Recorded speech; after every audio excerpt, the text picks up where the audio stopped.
Hello दोस्तों, स्वागत है आप सभी का हमारे यूट्यूब चैनल रिवीजन क्लास में। दोस्तों, हम कंप्लीट कर रहे हैं इंडियन पॉलिटी की टेस्ट सीरीज और आज हम लगाने वाले हैं टेस्ट सीरीज नंबर 2।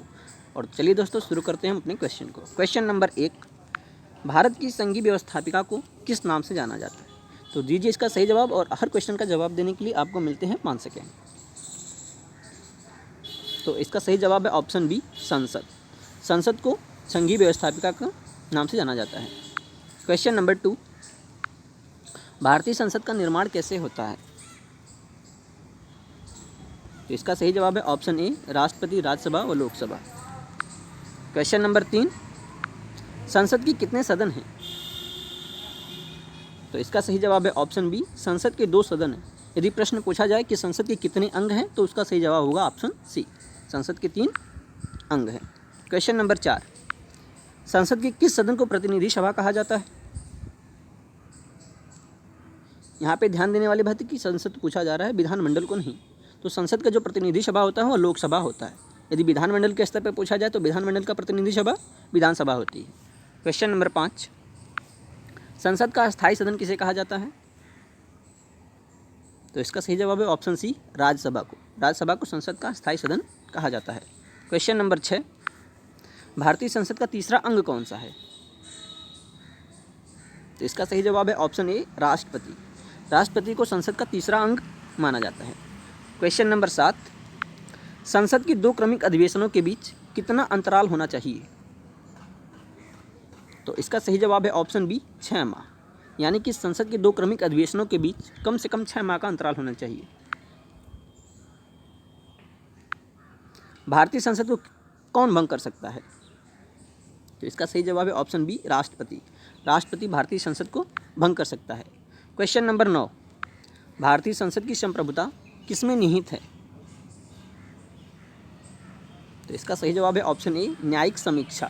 यानी न्यायिक समीक्षा में भारतीय संसद की संप्रभुता निहित होती है। क्वेश्चन नंबर 10, भारतीय संसद की 2 सदनों की संयुक्त बैठक किस विधेयक में होती है? तो इसका सही जवाब है ऑप्शन ए, साधारण व वित्त विधेयक के अंतर्गत संसद की दोनों सदनों की संयुक्त बैठक होती है। क्वेश्चन नंबर 11, दोनों सदनों की संयुक्त बैठक कब होती है?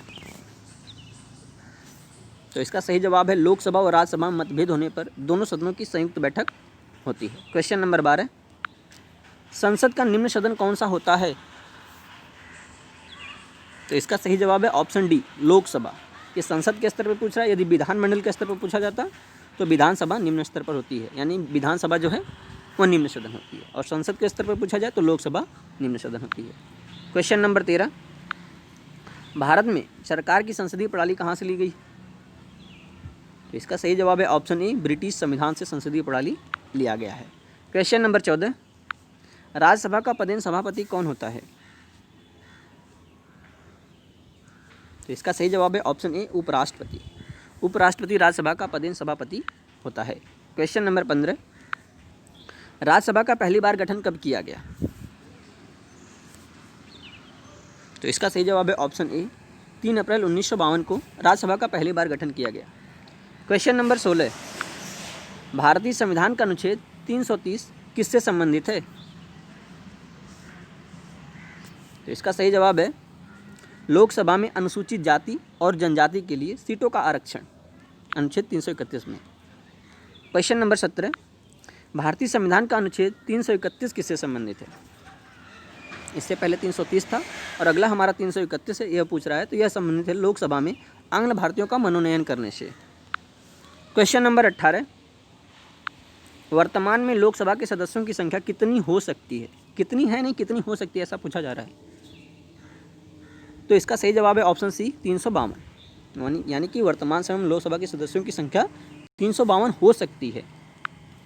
क्वेश्चन नंबर 19, भारतीय संविधान के किस अनुच्छेद में संयुक्त अधिवेशन की बात कही गई है? तो इसका सही जवाब है ऑप्शन ए, अनुच्छेद 308 में। अनुच्छेद 308 में क्या कहा गया है? संयुक्त अधिवेशन की बात कही गई है। क्वेश्चन नंबर 20, संसद के सदस्य कितने दिन तक बिना बताए अनुपस्थित रह सकते हैं? तो दोस्तों लास्ट क्वेश्चन है आपके लिए, इसका जवाब हमें कमेंट बॉक्स में ज़रूर बताएं। और दोस्तों वीडियो आपको पसंद आता है तो वीडियो को लाइक करें, शेयर करें और कमेंट करें। और दोस्तों यदि आप हमारे यूट्यूब चैनल पे पहली बार विजिट कर रहे हैं तो चैनल को लाइक चैनल को सब्सक्राइब करें, बेल आइकन प्रेस करें और वीडियो को शेयर करना ना भूलें। धन्यवाद दोस्तों।